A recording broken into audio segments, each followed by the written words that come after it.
Abra sua Bíblia comigo em Gênesis. Não, brincadeira, Êxodo. Capítulo 32.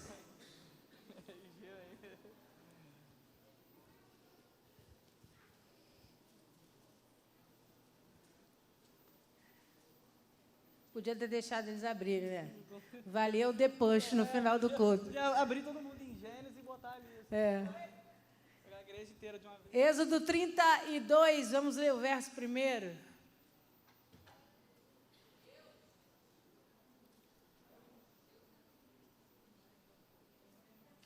Você achou? Diga amém. Vamos ler. Assim diz a palavra do Senhor para nós essa noite. Mas, vendo o povo que Moisés tardava em descer do monte, acercou-se de Arão e lhe disse: levanta-te, faze-nos deuses que vão adiante de nós, pois quanto a este Moisés, o homem que nos tirou do Egito, não sabemos o que lhe será sucedido. Disse-lhe Arão: tirai as argolas de ouro das orelhas das mulheres, vossos filhos e vossas filhas, e trazei-mas. Então todo o povo tirou das orelhas as argolas e as trouxe a Arão. Este, recebendo das mãos, trabalhou o ouro em burril e fez dele um bezerro fundido. Então disseram: são esses, ó Israel, os teus deuses que te tiraram da terra do Egito. Arão, vendo isso, edificou um altar diante dele e, apregoando, disse: amanhã será festa ao Senhor. No dia seguinte, madrugaram e ofereceram holocaustos e trouxeram ofertas pacíficas, e o povo assentou-se para comer e beber, e levantou-se para divertir-se. Então disse o Senhor a Moisés: vai, desce, porque o teu povo que fizeste sair do Egito se corrompeu. Amém? Feche os seus olhos, abaixe a sua cabeça. Poderoso Deus, em nome de Jesus, essa é a tua santa palavra, e nós estamos reunidos aqui essa noite para ouvir de ti, para sermos ministrados pelo teu Santo Espírito. Por isso eu me coloco atrás da cruz de Cristo, a sombra do Onipotente, e eu te peço, Senhor, ministra sobre nós para a glória do teu nome, no nome poderoso de Jesus. Amém, amém, amém. Você pode aplaudir o Senhor? A Ele a honra, a glória e o louvor para sempre. Deixa eu te contar um pouquinho dessa história. O capítulo 32 de Êxodo fala para nós de um tempo, de um momento onde Deus já havia dado o primeiro passo na libertação, em direção à libertação do povo.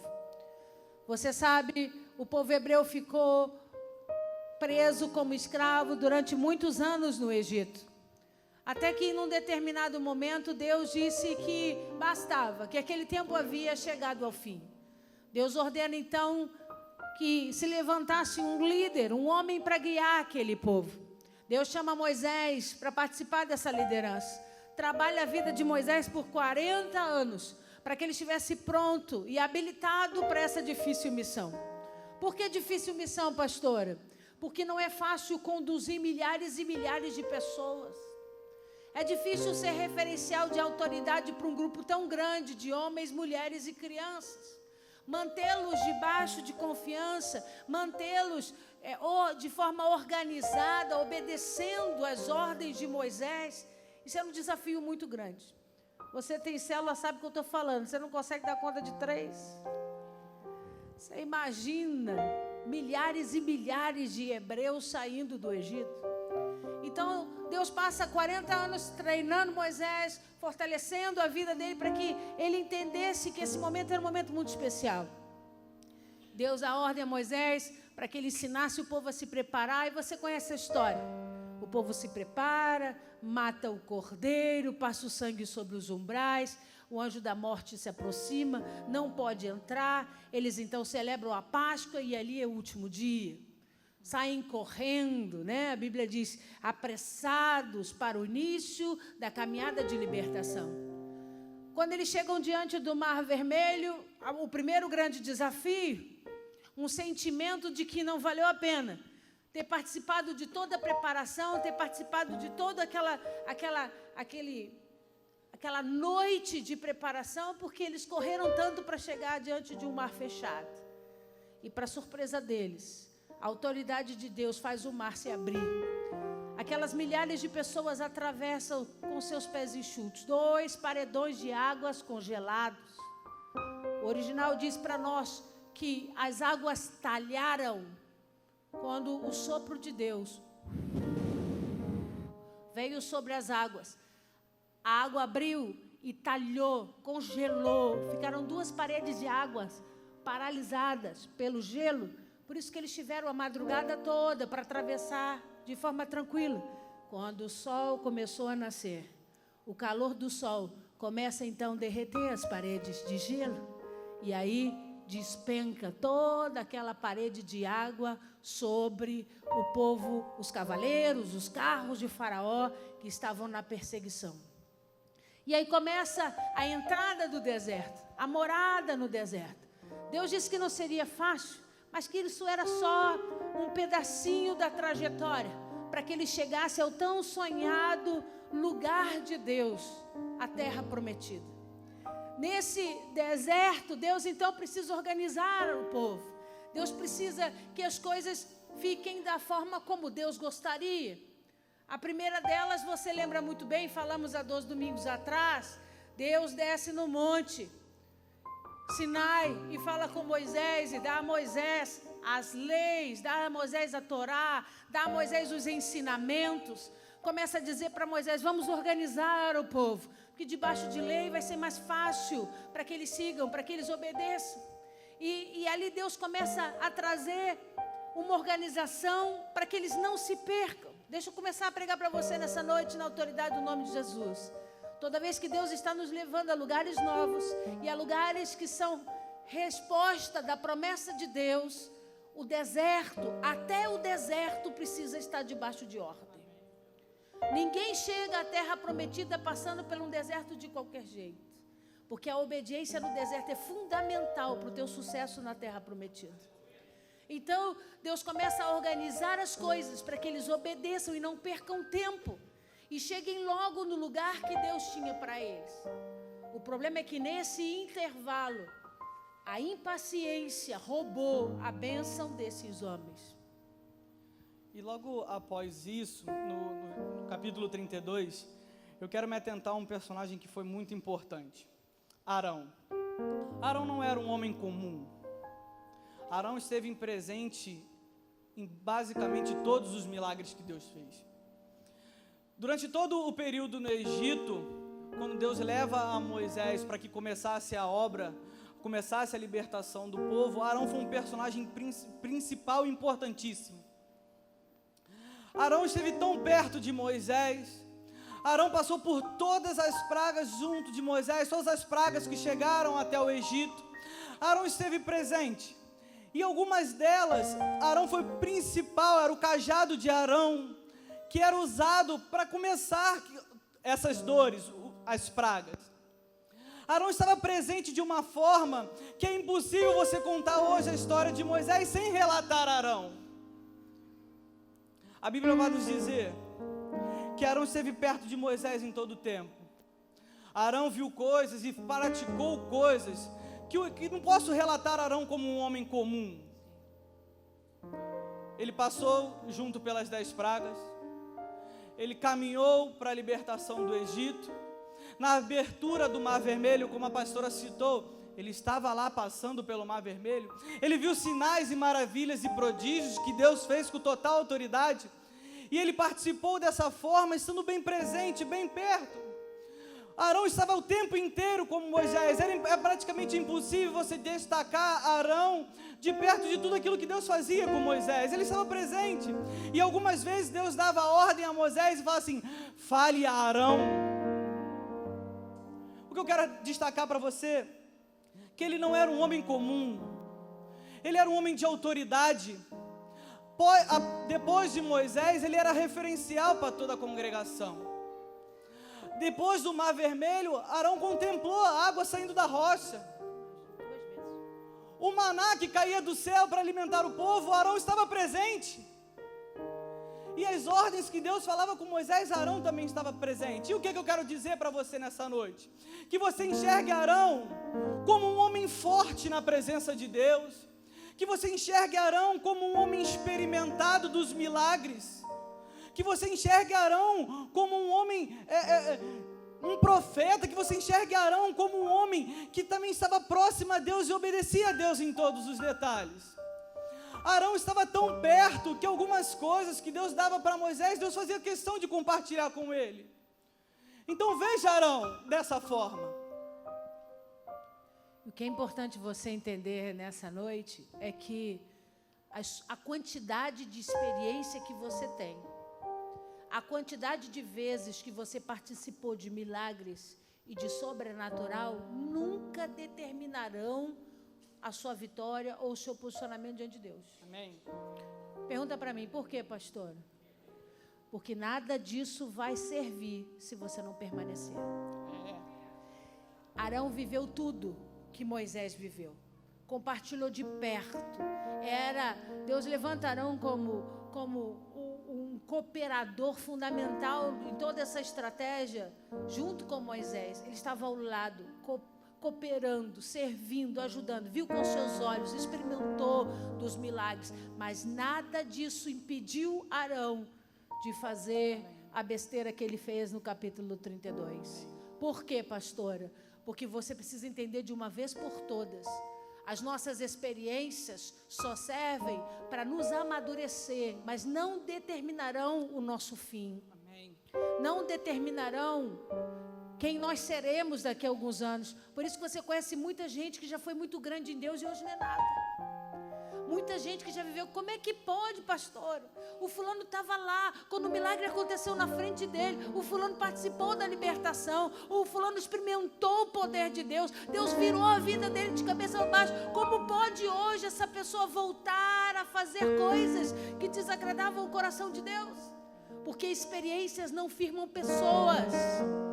Experiências dão ao homem maturidade, mas não firmam pessoas. Pessoas só se tornam estáveis e firmes quando elas decidem, dentro delas, permanecer verdadeiramente.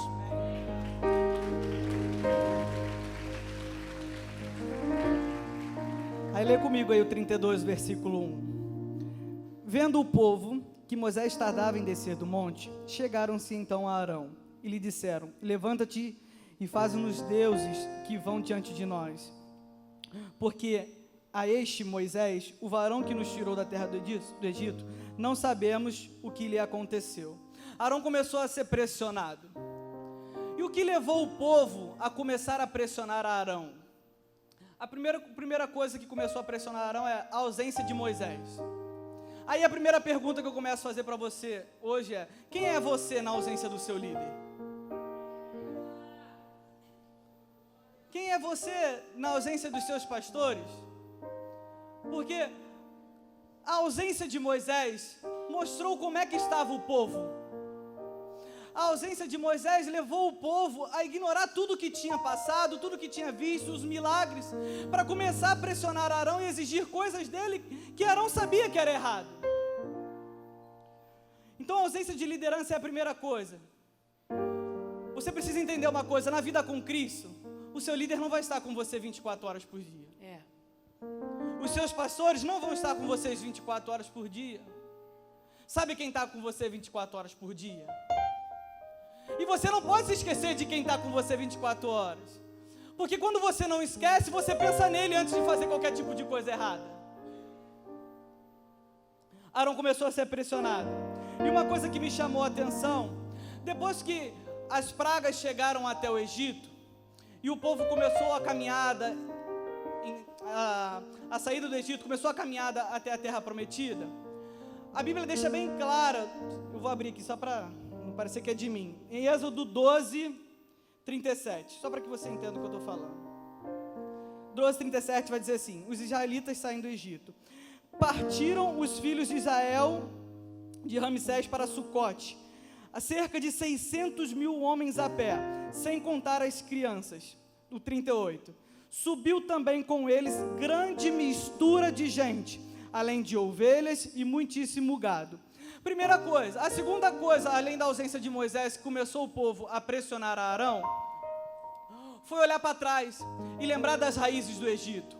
Porque quando o Êxodo 12 diz para mim que a mistura de gente não foram só os hebreus que saíram do Egito, egípcios e creio eu que outros tipos de de nacionalidade, para que você entenda, também saiu. Então, temos 600 mil pessoas. E quando começam a pressionar Arão, a mistura começa a influenciar o povo que sabia que o pedido era errado. Você precisa ter muito cuidado, que mesmo pessoas que estão ao seu redor, pode ter raízes do Egito, e elas contaminar você. Exatamente. Vocês precisam ter muito cuidado, porque o certo é esse: a minoria conseguiu contaminar e começaram a pressionar Arão a fazer algo que Arão sabia que era errado, e os hebreus também sabiam que era errado. Um homem experimentado se tornou um líder imaturo. Um homem com tanta experiência se tornou um líder fraco. Deixa eu dizer uma coisa para você: não meça homens pelas suas experiências. Aprenda a medir pessoas pelo comprometimento que elas têm com a verdade. Porque não basta o cara chegar e dizer que faz milagre se ele não tem vida permanente no altar. Arão era o sacerdote. Arão era alguém extremamente importante para aquele povo, mas na ausência de Moisés se tornou um homem fraco, completamente influenciável. Um homem que emprestou os seus ouvidos para a maior abominação, que é a idolatria. Ele sabia o quanto Deus odiava a idolatria. Foi por isso que Deus resgatou o povo do Egito, porque não queria mais que o seu povo permanecesse envolvido com aquela sujeira toda. Então, no momento em que Moisés não chega, não volta, eles começam a pressionar Arão e dizer: nós sabemos o que vai acontecer com Moisés, nós precisamos levantar um Deus, nós precisamos levantar alguém que nós vamos cultuar e dizer: esse nos tirou do Egito. É o texto aí que você leu. Amigo, eu não preciso estudar nada de Bíblia, nem você, para entender que quem tirou o povo do Egito foi Deus. Aleluia. Não tinha bezerro nenhum ali na frente, ninguém foi guiado por bezerro. Foi Deus que abriu o mar, foi Deus que ordenou as pragas, foi Deus que fez toda a obra. Que história é essa? Esse é o Deus que nos tirou do Egito. Sabe por quê? Porque quando você se torna um líder fraco e influenciado, a primeira coisa que vem sendo cometido sobre você é a cegueira. Você deixa de enxergar o que já era verdade para você. Você para de ver aquilo que sempre foi uma verdade. É por isso que hoje a gente começa a olhar para algumas pessoas que estão afastadas da presença do Senhor, e elas começam a fazer umas besteiras e dizem: como que pode? Porque isso era uma verdade dentro delas, ela sabia que isso era errado.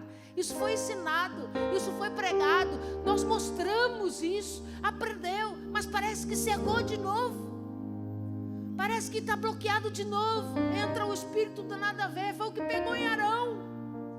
Nós precisamos de alguém físico para declararmos nossas honras, nossas glórias e derramar holocausto sobre ele. Que seja um bezerro, aquele que nos tirou do Egito. E aí o Arão, com cara de bobo, fez assim: olha a ordem do Arão: peça as mulheres para tirar as argolas, tira dos seus filhos também. Quem tiver ouro traz para a gente derreter e fazer o bezerro. Ah, se eu tivesse lá, irmãos. Ia ser a primeira vez na Bíblia que a mulher ia bater no homem. Porque às vezes, para acordar um líder fraco, você tem que dar um safanão nele, dizer para ele: desperta, tu que dorme, varão. Aleluia. Que é isso, varão? Só porque as pessoas estão te pressionando, você vai se submeter? Só porque as pessoas estão te cobrando alguma coisa? Aprenda a esperar no Senhor, aprenda a depender de Deus, aprenda a ouvir a voz de Deus. Que história é essa? E ilustre como é que era o Egito. O faraó era praticamente considerado um deus, e eles tinham a necessidade de ter na casa deles, não importa onde for, o povo egípcio tinha a imagem de escultura. E o acampamento, depois que Arão faz o bezerro, se torna exatamente como era o Egito. E a Bíblia vai dizer que eram em torno de 600 mil pessoas. E como a pastora falou, se ela fosse das 600 mil, ela seria uma que iria falar: não é assim, isso está errado. Exatamente. Aquela minoria que saiu do Egito conseguiu contaminar 600 mil pessoas e transformar o acampamento de Israel, do povo hebreu, em Egito. Porque eles viam a necessidade, na ausência de Moisés, em ter um bezerro, em ter um ídolo. Idolatria, como a pastora falou, é algo abominável para o Senhor. Não existe negociação. E a pressão em cima de Arão foi tão grande, leia comigo.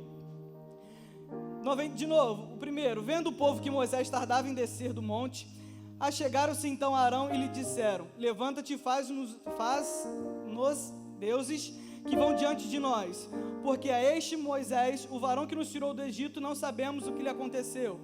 Versículo 2: Arão lhes disse: tirai das orelhas de vossas mulheres e de vossos filhos e vossas filhas os brincos de ouro e trazei-mo-nos. Então todo o povo tirou os brincos de ouro que tinham em suas orelhas e o trouxeram a Arão. Uma coisa que me chama muito a atenção é que parte de Arão a ideia de retirar o brinco. É muito difícil, né? As pessoas pedem deuses e a mente de Arão começa a arquitetar o como ele vai fazer para conseguir dar a eles o que eles estão pedindo. Para arrecadar o ouro. Então ele começa a pedir. E olha que engraçado. No 2: tirai das orelhas de vossas mulheres, vossos filhos e vossas filhas o brinco de ouro e trazemos. O 3, perdão. Todo o povo tirou os brincos de ouro. Para que você entenda, isso é muito sério. Porque dentro das possibilidades que tinham de alguma tribo se negar, alguém se negar, alguém dar um tapa em Arão e falar: não faça isso, não teve um. Todos fizeram, todos pecaram em conjunto por causa da atitude de um líder. Porque na ausência de Moisés, Arão era o líder. Então você, líder, cuidado, porque a sua atitude pode influenciar outras vidas e levar eles à morte. Exatamente. Isso é muito sério. A partir do momento que eles sentiram a necessidade, a ausência de Moisés, e clamaram para que alguma coisa acontecesse, muito claro o texto, mas Arão não abre a boca, ele não retruca, ele simplesmente se submete à opinião daquelas pessoas. Eu aprendi uma coisa na minha vida: toda vez que a verdade é revelada dentro de mim ou dentro de você, isso é um tesouro que eu tenho que guardar 7 chaves, e não é qualquer pessoa que vai chegar e tomá-la de mim. Hoje, o que está acontecendo hoje? Os valores estão se invertendo. As igrejas antigamente pregavam: você tem que honrar pai e mãe, você tem que obedecer, você não pode falar palavrão, você tem que se vestir direito para vir para a casa de Deus, não pode vir de qualquer jeito. Estou falando bobagem? Não. Aí, com o passar do tempo, o discurso foi mudando. E as pessoas começaram a dizer: não, isso é bobagem, vive a sua vida, irmão. A gente tem que dar conta para Deus. Ninguém pode julgar a nossa vida, não. Vai de qualquer jeito mesmo, está tudo certo. Eu não estou dizendo que é errado vir de qualquer jeito, eu estou dizendo que a gente tem que aprender a guardar os valores. Uma vez me ensinaram a ter temor desse altar. Uma vez disseram para mim: não suba lá de qualquer jeito. Amém. Não ache que aquilo é um palco ou qualquer lugar que você possa viver sem se preocupar. Tem sangue naquele lugar. E eu guardei isso dentro de mim, e não importa onde eu esteja, altar é altar. Aleluia.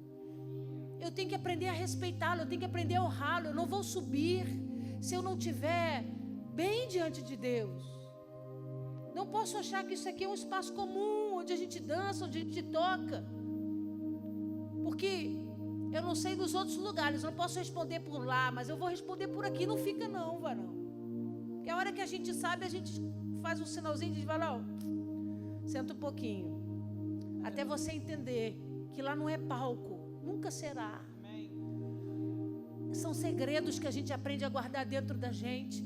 E a modernidade, o tempo, as pessoas não podem roubar isso de nós. Não podem influenciar você. Não podem roubar esses padrões. E roubaram isso de Arão. Quando Arão se vê perdido, coagido, um líder extremamente importante, experimentado, ele enfraquece. E a mente dele começa a trabalhar, tipo: eu preciso ser um bom líder. Eu preciso ser alguém que eles vão reconhecer. Então ele não diz: vocês estão doidos? Que mané bezerro de ouro? Vocês estão doidos, rapaz? Isso é abominação a Deus. Deus desceu no Monte Sinai. Vocês viram o monte pegando fogo? Vocês vão brincar com ele?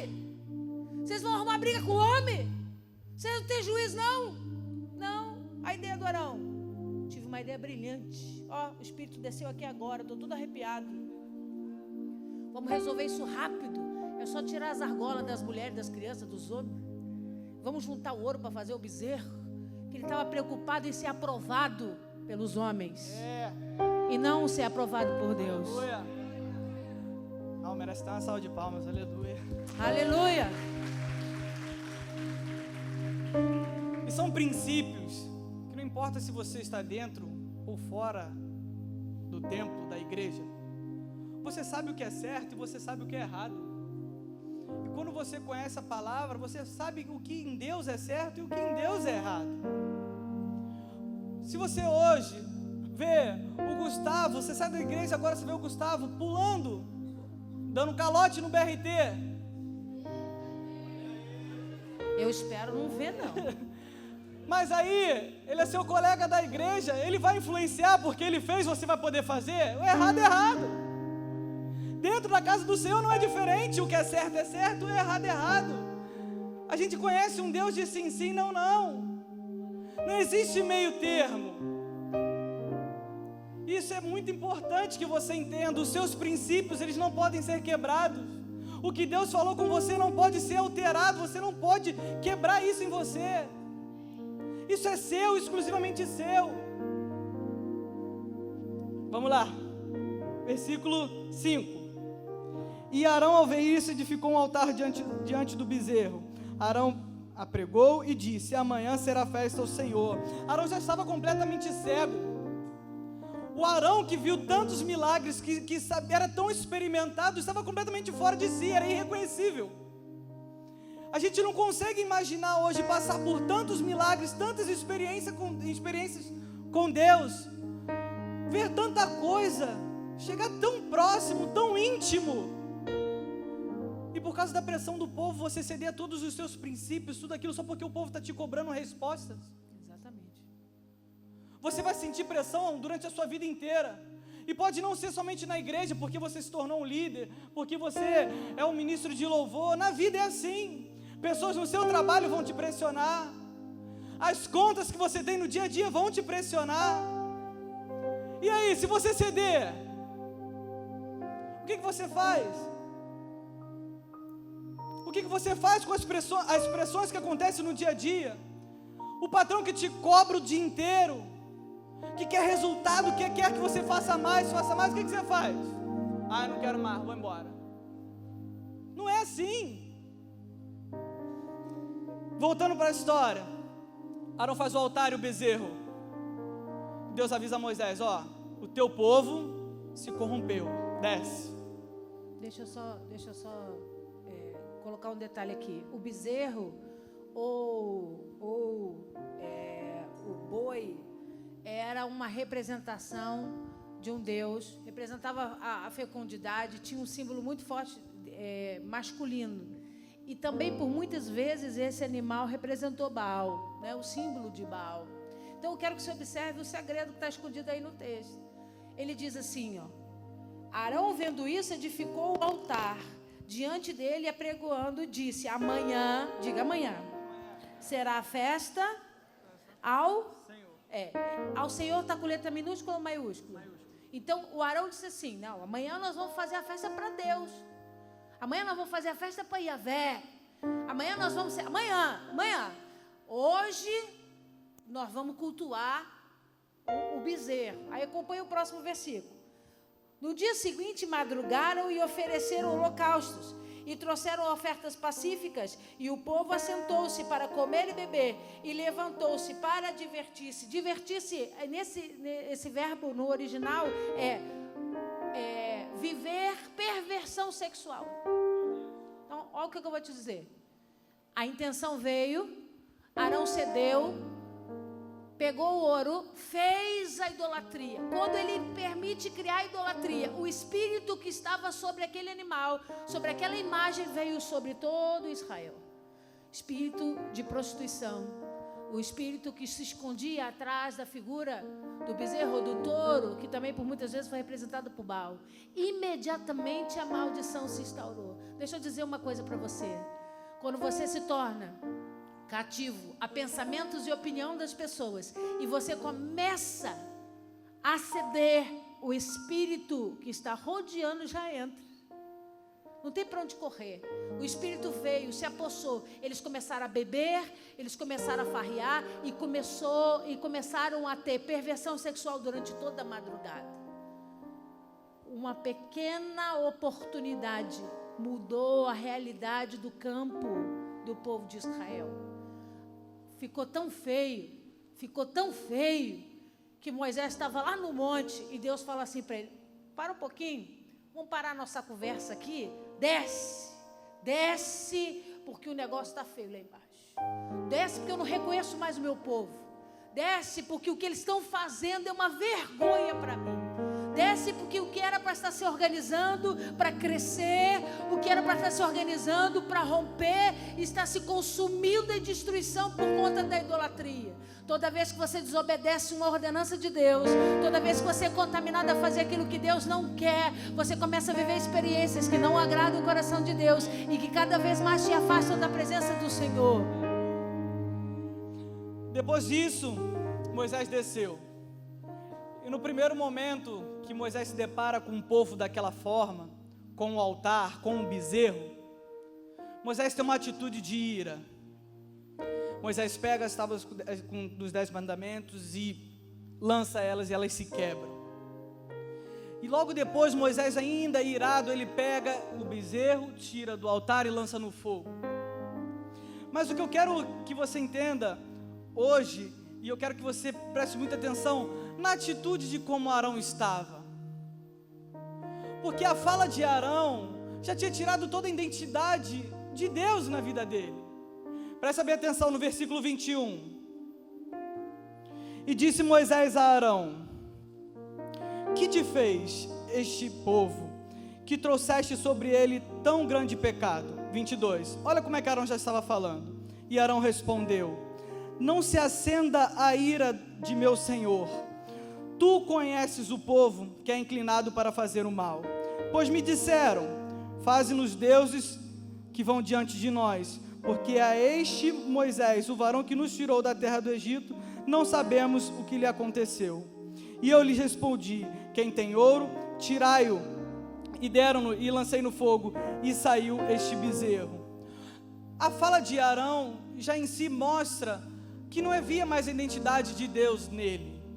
Arão já não conseguia mais nem expressar com a forma convicta, com a autoridade que Deus tinha lhe dado.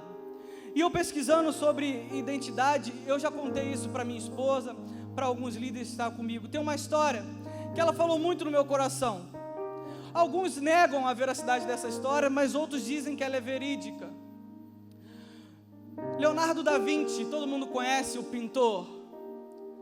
Quando Leonardo da Vinci teve a decisão de reproduzir a Santa Ceia no seu quadro, Leonardo queria exclusivamente pintar o momento que Jesus disse: um de vós há de me trair.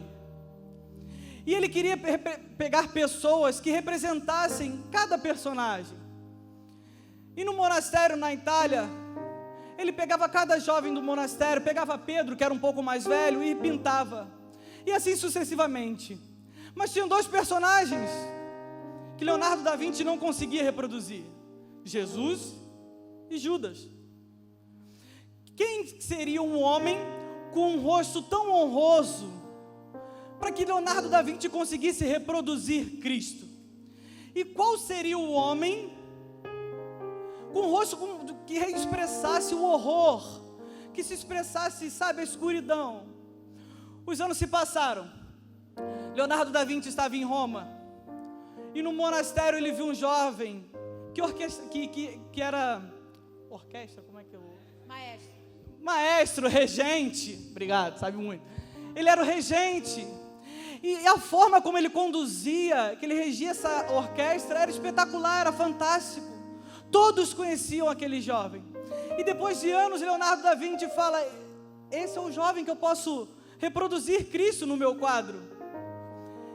E ele chama o jovem, e naquela forma humilde de ser, ele se nega no primeiro momento, porque ele não se acha honroso o suficiente para reproduzir, é um peso muito grande. Mas depois de muita insistência de Leonardo da Vinci, ele convence o jovem e reproduz a Cristo.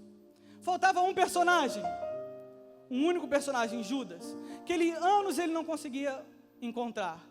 Passaram-se mais uns anos, numa briga de bar, ele viu um homem sendo preso, um homem bêbado, completamente fora de si, sendo preso por 2 guardas, e as pessoas que estavam presentes contaram que esse homem já vivia um histórico terrível, e esse homem havia matado um guarda, e ele provavelmente seria condenado à morte. Então Da Vinci viu aquela cena e falou: esse é o jovem que eu posso expressar Judas, esse é o homem que eu consigo ilustrar Judas no meu quadro, um homem que está sendo condenado à morte, que vai ser condenado à morte, com crimes horrendos. E ele pede às autoridades, depois de muito pedir, ele consegue. Os guardas transferem o homem e Da Vinci começa a ilustrar o rosto de Judas. E o homem preso, cercado pelos guardas, ele não tem nenhuma atitude, nenhuma reação. Ele fica parado. Quando Da Vinci termina de ilustrar Judas no quadro, ele dispensa. E aí o jovem tem uma atitude e fala: Senhor Da Vinci, olhe para mim. E o Da Vinci se nega: eu já olhei, já vi, não preciso mais.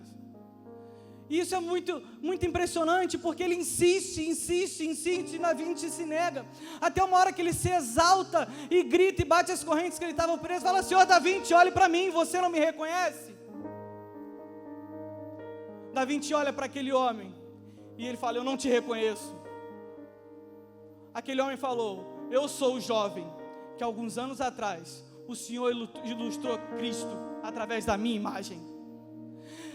Entenda, Arão, quando Deus sai de perto de você, você perde a identidade de Cristo, o terror te assombra, a sua identidade passa a reluzir um horror que não é seu. Você é de Cristo. Quando você está na presença de Deus, a sua identidade, o seu rosto, as pessoas olham para você e dizem assim: você é diferente. Essa história, sendo verídica ou não, ela mexe muito comigo, porque eu passo a entender, eu preciso exalar, eu preciso transmitir a identidade de Deus na minha vida. E quando eu me afasto de Deus, eu me torno desobediente, eu me torno idólatra. Isso tira a identidade de Cristo. E quem sabe eu posso transmitir a identidade de Judas, porque Arão estava completamente cego. Arão já não era mais o mesmo homem. Um homem que viveu tantas experiências, meu Deus, ceder ao povo e fazer uma imagem de escultura. E ele mesmo disse: pediram para eu fazer deuses. Isso é frase de um homem que tem Deus na vida dele. Primeiro conexão da campanha, nós usamos como exemplo uma mulher extremamente poderosa e influenciadora, Jezabel. E um homem que foi extremamente influenciado, mas era um homem fraco, não tinha raízes em Deus. Conhecia o Deus de Israel, mas não era um apaixonado, que era o rei Acabe. E a Bíblia diz para nós que ela não só influenciou o rei, mas todo o povo de Israel, debaixo do governo daquela mulher, se perdeu. Então, no Conexão passado, nós falamos de uma influência poderosa que levou uma autoridade como o rei Acabe a se submeter, e todos os seus súditos, e principalmente o povo de Israel, a participar das abominações de Jezabel. Mas nesse sábado nós estamos falando de um outro tipo de contaminação, de outro tipo de influência. Nós estamos falando de um homem que tinha suas raízes em Deus, um homem que tinha muitas experiências, um homem que presenciou coisas grandes e poderosas. E mesmo conhecendo a verdade, mesmo experimentando do poder, mesmo andando ao lado de Moisés, a Bíblia não relata o nome das pessoas que o influenciaram, mas eram homens comuns, pessoas comuns. Influenciaram Arão a cometer o maior pecado contra Deus, que é a idolatria. E moveu todo aquele povo, conduziu todo aquele povo a viver uma mentira.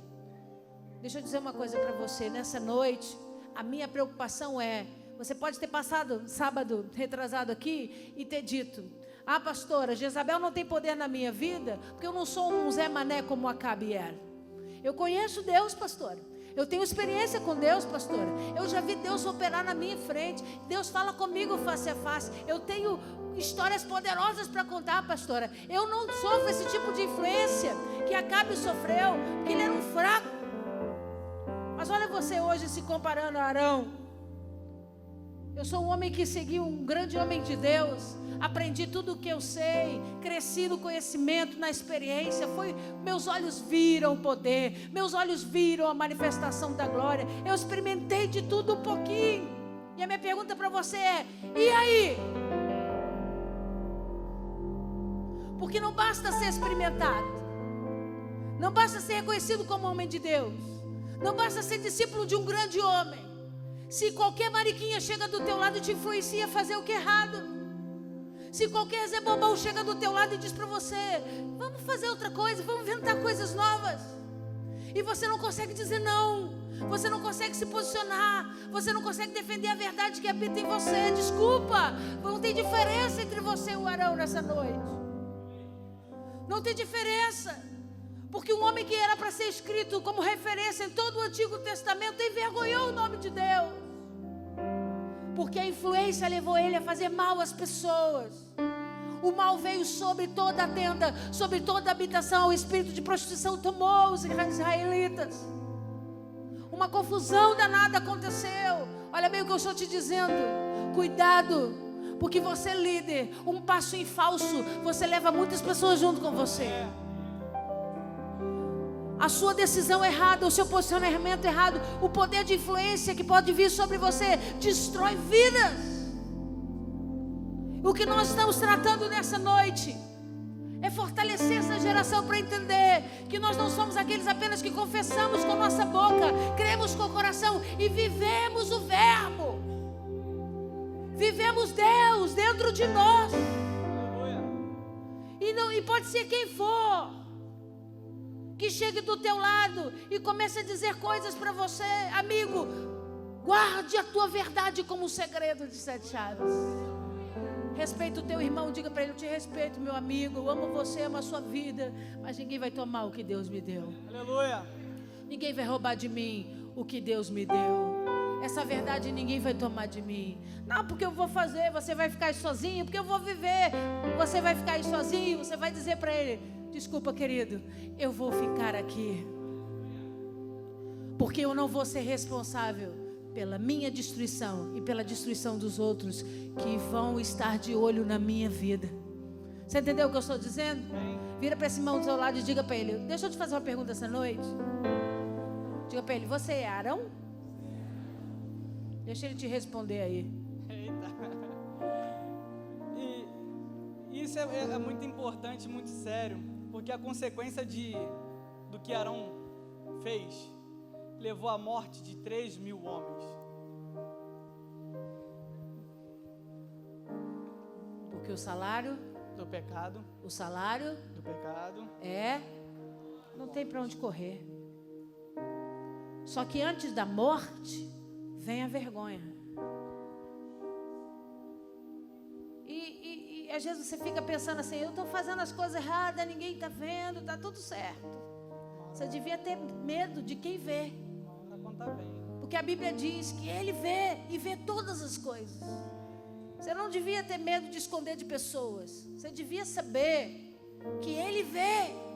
Isso tinha que trazer temor e medo ao seu coração, para você não conduzir a sua vida de qualquer jeito.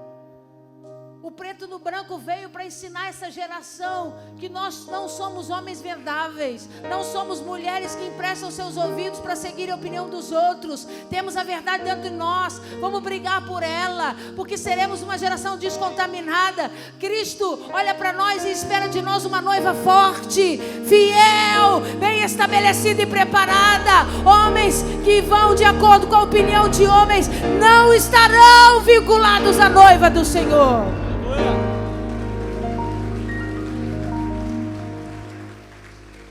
E a campanha, ela está aqui justamente para te alertar a isso. Porque para Deus, você não é um influenciável. você é um influenciador. Exatamente. Porque você vive num mundo onde se você ceder só um pouquinho, já é o seu fim. Porque uma coisa chama a outra. Quando você vê a primeira saidinha que você deixa de vir para você seguir o seu amigo, quando você vê no estalar do dedo, filho, você já está fora. Porque você não pode brincar. E isso tudo é muito sério. Porque você, jovem, você só transforma essa geração sendo você o pilar de transformação. A sua vida que vai impactar as pessoas é através da sua conduta. Não é através do cara legal ou da amiga legal que diz sim o tempo inteiro. Você tem que ser o amigo que vai chegar para ele e vai dizer assim: não, cara, eu não posso fazer isso, eu não quero fazer isso, porque isso para mim não é certo. E quando eu estava pesquisando, pastor, eu vi algumas frases que, cara, são sensacionais e são do nosso dia de hoje. Você é jovem, dá para aproveitar e depois você vai para a igreja. Para de ser careta. Está perdendo os melhores anos da sua vida. E se você parar para dar ouvido uma vez só, você está contaminado. A campanha vem aqui para te alertar a você tampar os seus ouvidos a quem não quer te agregar nada, e você abrir todos os sentidos da sua vida ao Senhor, que vai te conduzir à terra prometida, vai te conduzir a ganhar essa geração. Porque você não ganha, vou ser sincero, você não vai ganhar essa geração se você disser sim para o mundo. Não tem como, porque Deus não tem parte com isso. Você ganha essa geração dizendo não para o mundo. E às vezes você fecha a sua boca, mas diz não para o mundo. Você já começa a fazer a obra sem muito falar. Verdade. Porque a sua vida começa a transformar. Ih, não mexe com ele não. Na época que eu era meus 13, 14 anos, sabe como é que os meninos me chamavam? Os amigos mais próximos? Embreagem. Sabe por que embreagem? Porque estava todo mundo indo para o baile de favela e eu não. Estava todo mundo enchendo a cara e eu não. Meu pai e minha mãe estão ali, ó. Meu pai me ensinou e falou assim: eu nunca precisei botar um copo de cerveja na boca para eu ser feliz. Amém. Eu nunca ingeri uma gota de álcool, eu nunca experimentei álcool. E quando muito falavam, muito perturbavam, tu tem que beber, porque a galera tá bebendo. Vambora, cara, tá todo mundo indo assim, tu tá sendo aí, tu tá perdendo, tu tá parado, pode ser chato. Eu pegava, enchia um copo de iogurte. Eu passava a noite toda com um copo de iogurte. Irmão, ou você é, ou você não é. Jovem, o mundo tem muita coisa legal para te tragar, para te parar. E se você der ouvido, você pode não viver os segredos, você pode não viver as obras que o Senhor tem para você. Que às vezes você se olha no espelho e você não dá nada. Você se olha no espelho e você diz que você não é capaz. E você não consegue imaginar o que Deus quer fazer através da sua vida. Verdade. Você precisa respirar esse ar. O ar de que você é um escolhido, você é único na presença do Senhor. O mundo pode tentar o tempo inteiro, mas é melhor dizer não e viver aquilo que Deus chamou para você viver. Deixa eu contar um testemunho rapidinho, para a gente terminar. No dia da inauguração da igreja em Angola, no finalzinho do culto, nós recebemos um pastor de Angola lá, de uma determinada denominação. E ele ficou esperando para falar comigo, me levou para a salinha lá das crianças, atrás da igreja, e ele começou a me falar algumas coisas. E uma das coisas que ele me disse foi: pastora, presta bem atenção no que eu vou dizer. Eu respeito um homem e uma mulher de visão quando eu vejo. E eu sei que você é uma mulher de visão. Mas escute o que eu vou te dizer. Essa igreja de Angola pode crescer 3, 4 vezes a mais do que a igreja do Brasil. Mas entenda, mantenha firme a sua Amém. visão. Aleluia. Não é porque a igreja daqui vai crescer mais do que a de lá que você vai ter que modificar a visão que Deus te deu para acessar as pessoas daqui. As pessoas têm que entrar na visão que Deus te deu. Não se perca na visão.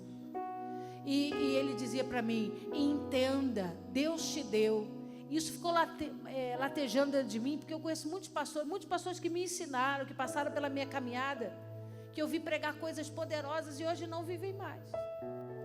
Igrejas hoje, pastores que pregavam muito sobre libertação e hoje não pregam mais. E que aquilo me incomodava, eu dizia, mas por que eles pararam de pregar algo que estava na veia deles? Eu cresci nesse meio, eu cresci vendo eles expulsarem o demônio, por que eles pararam? E uma vez eu perguntei, mas você sempre teve uma veia tão grande para libertação, eu não vejo mais nada disso na sua igreja. Ele disse, libertação incomoda um pouco as pessoas. Não é todo mundo que gosta do ministério de libertação. Então a gente preferiu manter uma posição mais leve. Aqui nessa igreja, a gente gosta de bater no cão. E nós vamos continuar assim, varão. Porque a gente entendeu que essas experiências fazem de nós homens e mulheres mais fortes. É o que eu vou dizer.